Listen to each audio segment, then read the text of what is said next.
열왕기하 4장 8절에서 17절까지의 말씀입니다.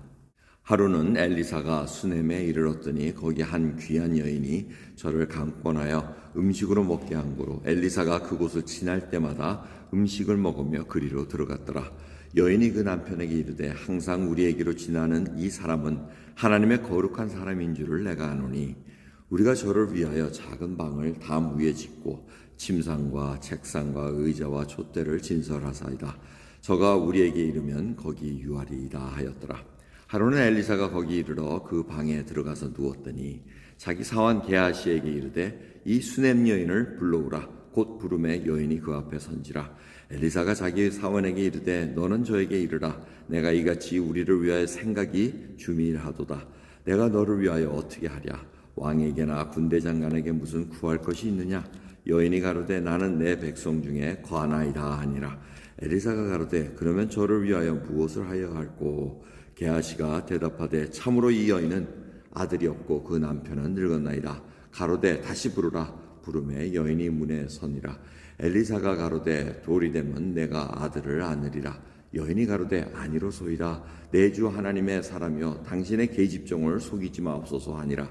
여인이 과연 잉태하여 돌이 돌아오매 엘리사의 말한 대로 아들을 낳았더라. 아멘. 계속해서 엘리사가 하나님의 그 능력을 받아서 회복하고 치유하는 그런 말씀들입니다. 이 말씀을 제가 어떻게 보라고 말씀드렸습니까? 하나님께서 한 나라도 다스리지만 한 개인도 정말 보잘것없고 힘든 여인 하나하나도 다 케어하신다는 그 사랑과 보살핌을 우리가 볼 수 있어야 된다는 것입니다. 그러면서 엘리사가 수넴에 이르러서 한 여인이 있었는데 이 여인이 부유한 여인, 귀한 여인이라는 것은 부유했다는 겁니다. 그러니까 이 여인에게 재물이 많은 나이 많은 남편이 있었다는 것입니다. 그래서 이 엘리사와 게하시가 지나갈 때마다 밥을 이렇게 대접해드렸다는 겁니다. 집에 모셔가지고 식사를 대접하는데 그 이유가 뭐였다고? 바로 이 사람이 하나님의 거룩한 사람이기 때문에 그렇다는 겁니다. 이것이 영적으로 깨어있다는 것을 보여주고 있습니다. 이 여인은 어떻게 보면 현숙한 여인, 잠언 마지막 장에 나와 있는 현숙한 여인의 표본이라고 볼 수가 있습니다. 남편에게 모든 것을 아뢰고 또 하고자 하는 일을 알립니다. 그럼 남편이 다 허락을 합니다. 물론 이것이 부유하기 때문에 가능했으리라고 우리는 추측할 수는 있습니다. 하지만 더 중요한 것은 태도입니다. 이 여인이 가만히 생각해 보니까 이렇게 엘리사가 저 멀리 갈멜산에서 이 수넴을 지나가지고 여러 지역을 지나는데 참 힘드시겠구나. 그래서 방을 하나 만듭시다 그렇게 얘기합니다. 이 방 짓는 게 쉽지 않습니다. 근데 왜 엘리사가 이 여인을 불러가지고 주미라도다 이렇게 얘기하면, 주미라도라는 뜻은 굉장히 상대를 존중하면서 생각을 아주 치밀하고 아주 조심스럽게 한다는 것을 알려주고 있습니다. 그러니까 이 보면은 뭐라고 방 하나 줍시다 하고 끝나는 게 아니고 그 안에 침상도 만들어 놔야죠. 책상도 해놔야죠. 걸상도 해놔야죠. 촛대도 해놔야죠. 이런 얘기들을 쭉 합니다. 그만큼 이 여인에게는 치밀하고 계획적이고 모든 것이 다 하면은 이렇게 반듯하게 한다는 것을 알려주고 있습니다. 근데 엘리사가 정말 이거 고마워서 어떻게 하노? 이 원하는 게 뭔가 하고 이렇게 부릅니다. 참 묘한 건 하나님께서 엘리사에게 이 여인이 필요한 걸 알려주질 않습니다. 그러니까 물어보니까 내가 왕이나 군대 장관에게 알려주라. 뭐 이렇게 보호받을 게 있느냐, 불편한 게 있느냐, 그거 내가 말하면 다 해결할 수 있다 이렇게 얘기합니다. 근데 이 여인의 대답이 뭡니까? 나는 내 백성 중에 거하나이다. 이 얘기는 뭡니까? 나 불편한 거, 불평하는 것 하나도 없습니다.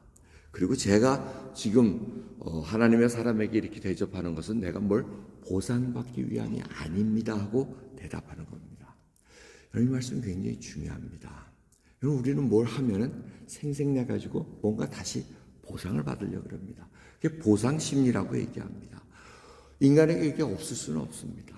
하지만 우리가 하나님을 믿고 하나님의 일을 하는 것에 있어서는 보상 심리가 그렇게 작용되지가 않습니다.